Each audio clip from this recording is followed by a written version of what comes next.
Hello ladies and gentlemen, Gapester here. This is the Heroic and Normal tank guide for Imperator Margok, the final boss in Highmaul. This guy is quite complicated, but the good news is that as a tank you do not need to worry about the vast majority of the abilities that you'll see that most of the raid needs to deal with. However, it is a very lengthy fight and there are a lot of mechanics that are going to change as every phase transitions from one to the next. So you need to be aware of the modifications to those abilities and how that will impact you as a tank.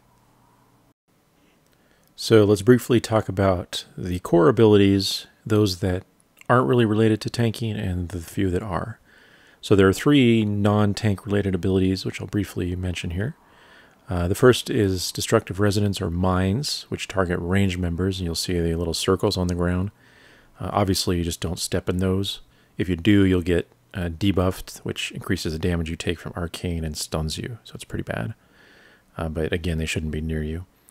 Arcane Wrath and Branded is a debuff that does damage every 4 seconds and transfers between players. Again, it should never be impacting you as a tank. And if it does hit you, you just stay where you are anyway and let someone else come pick it up.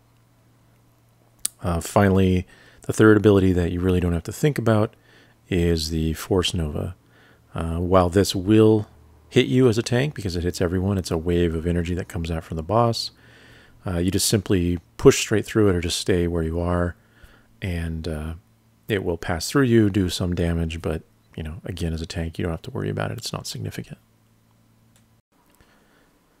Now, the first core ability that you do need to concern yourself with is Arcane Aberration, which is obviously a large elemental spawn that will appear fairly infrequently throughout all the main phases of the fight. And this needs to be picked up by either tank. Obviously, the off tank at any given time is fine. It does just arcane damage on swing, and it also pulses arcane damage to the raid. Generally, your DPS will, or your raid strategy as a whole, will decide whether the DPS focus it. But usually when you're learning, you probably want to do so, unless you're having trouble meeting DPS requirements overall. But otherwise, it's just a matter of picking it up and tanking it, keeping it in melee range. When you do tank swaps, which we'll talk about in a second, you can opt to swap the Arcane Aberration at the same time, but it is not necessary to do so. So that'll be up to you and your tank partner. So by far the most important ability in this entire fight for tanks is Mark of Chaos, which is the fifth core ability. This is cast on the current main tank of the boss when he uses it, and it will debuff you for 8 seconds. After those 8 seconds, you will explode within 35 yards of yourself, dealing pretty massive damage to anyone that happens to be there still. The general idea of this ability is to force you as the tank that's targeted by Mark of Chaos to move away from all other raid members within that 8-second period before you explode and kill somebody.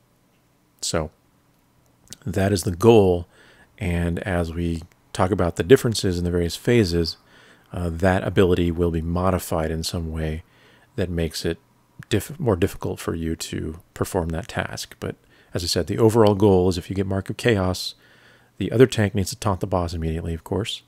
That's the general tank swap mechanic. And beyond that, you need to get away, at least 35 yards away from everyone else in the raid. I should also briefly mention that while you do need to tank swap based on Mark of Chaos generally, the boss will gain stacks of an attack speed buff the longer that he's attacking one target, up to a maximum stack count.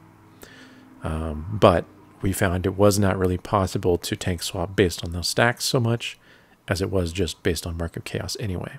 So going into it, that should be your goal, is just to swap based on Mark of Chaos. So once phase 2 begins at around 85% health, the abilities that he uses will be modified.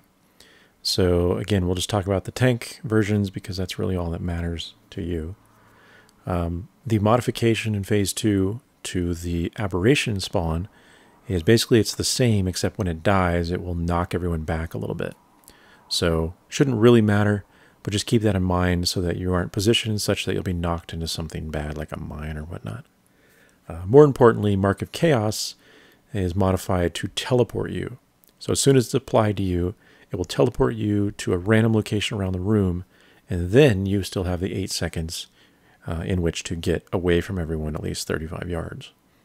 This can be somewhat tricky because if it randomly teleports you right on top of the other raid members or something, it might be difficult to get away in time. So make sure you have movement boost abilities that can increase your movement speed in those emergency situations if needed.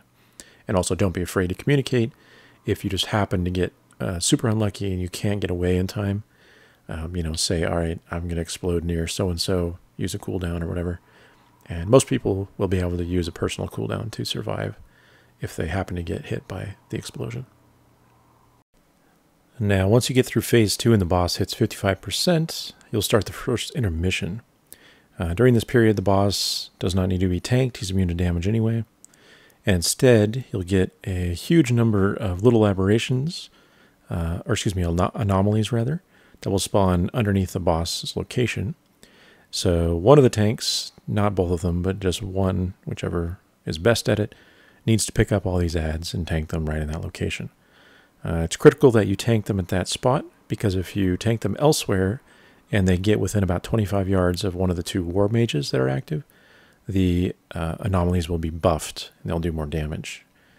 Just like any enemies that get within 25 yards of the war mage. So during this first intermission, fortunately or unfortunately, I guess, and it's up to you, the second tank in this case doesn't have anything to do. You don't need to tank anomalies between both tanks. You can, but there's really no purpose. It just makes it more difficult to focus healing. And the mages themselves don't actually focus on targets, so they cannot be tanked even if you wanted to. So nothing much to do. Pretty simple. Tank the anomalies underneath the boss. Once the boss activates, the tank that was not on the anomalies should pick it up so that you're not sharing damage between the 2 enemy types. Meanwhile, the raids will slowly kill off the anomalies as they explode when they die, so you don't want to kill them all at once. But that's pretty much it. The first intermission is very simple. Once you get through the first intermission, phase 3 will begin. And again, this is a very critical phase for tanking. You'll notice that the positions are different now. So in the first 2 phases, the boss was tanked in the center of the room. Again, I'm assuming that the raid is using the strategy that we are here. But in this phase, we're actually tanking right away, basically where the boss came down, by the red marker there, so by that rune that he activated. And the reason for this is all around the modified Mark of Chaos for this phase. In this case, Mark of Chaos will root the tank in place, and then after 8 seconds, once again, you'll explode within 35 yards. So you can see in the top left, well, briefly you could, our tank was over there rooted, and he couldn't move until he exploded. So this is why we changed the tank positions here. We moved from the left side rune at purple. Once the tank gets rooted there with Mark of Chaos, the entire raid moves to the right side rune near green and waits there until the next Mark of Chaos, then moves back and forth and back and forth. So as for management yourself as a tank, nothing you can do. The only thing you might want to be careful of is if you're tanking the Aberration at the time when you get rooted and the raid moves away, you probably won't be receiving heals. So make sure you use a personal cooldown during that period. But otherwise, if you're using this strategy, there's nothing you can do. There is another strategy that I will briefly mention, but I don't recommend it unless your raid requires it. And that is essentially to preemptively pull the boss out when you expect Mark of Chaos to be cast. So you taunt him to you when you're out of range of the raid, a good distance, and the Mark of Chaos gets applied to you shortly thereafter. You get rooted, but you're far away, and then the other tank taunts the boss back, and the raid doesn't really have to move as much. The problem is the timing, at least at this point, is not super reliable. Maybe in the future things will be more reliable, boss mods and whatnot, but we just didn't find it worked very well. So we went with this movement strategy, which seems to do fine. Other than that, there's nothing really to think about that's new for tanking. The ad that spawns just has a lot more health, but doesn't do much different other than that. Now, the second intermission phase at 25% is far more interesting for both tanks this time. So you still have the two war mages, which you ignore, the small anomalies, which spawn underneath the boss, which one tank picks up. But this time there's a Reaver ad, which you see there in front of me, which comes from the entrance to the room, charges in, and he needs to be picked up quickly by the off tank and pulled to the location of the other tank that's taking all the anomalies there. If your raid is able to do so, you can death grip the leftmost war mage to kind of the center of the room, and this will allow the Reaver to be taunted off to the left side in that gap that was created by the death grip, so that the Reaver doesn't pass too close to the war mage and get buffed up. But either way, even if it passes near a mage, it's fine. Just make sure you quickly pull it to the other side of the room where the other tank is with the anomalies. And then both tanks should be stacked up pretty much. You can have one tank on one side and one on the other, it's fine. But the idea is that both are building up threat and doing damage to the Reaver with the anomalies coming down, because the Reaver does a cleave attack, or it's actually a cone attack, a shockwave. So you want to make sure no one else gets hit by that. But more importantly, it would also use a knockback called Kick to the Face, which drops your threat.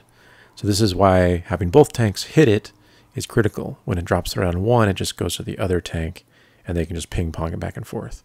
You can technically only one tank the Reaver by just taunting immediately as soon as Kick to the Face hits with your back to a wall.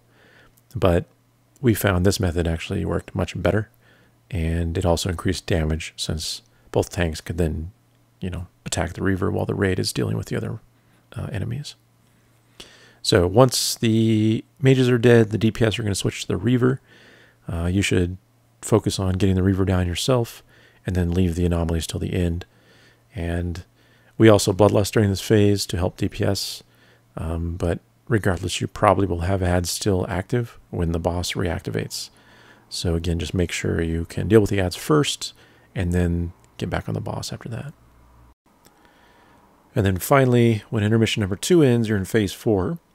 And again, if you're using the same strategy that we are, you'll want to position the boss kind of in the center of the room.